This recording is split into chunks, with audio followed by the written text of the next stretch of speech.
Here's a couple of Ryan Reaves hits last night in Minnesota.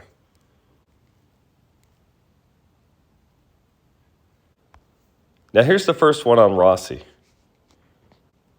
Reaves is approaching from behind, and he needs to get out in front and turn himself. And when he does that, of course, he has to launch. All his momentum is carrying him too far forward, so he has to cut back, and when he does, he has to stop. And so to get his momentum going back towards his opponent, he has to jump towards him. It's the only way to make the turn fast enough.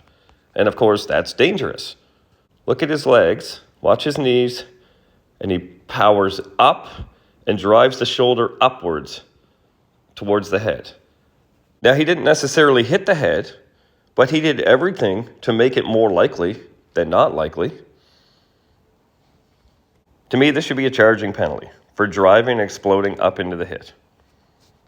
As for this bad boy, man, he comes across and catches Gaudreau cutting across the slot, goes right through the chest, stays low enough to avoid the head.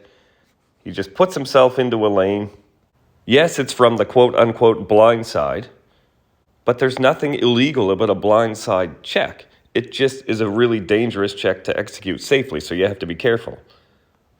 And Reaves does enough to put himself in a lane to go through the core. That's just a beautiful hit. It's just funny to me that you see a guy taking a terrible angle, trying to get out in front and jumping into a hit, and no one talks about that because it wasn't big enough. All of a sudden you have massive, thunderous contact that everyone wants, and that's the one we talk about.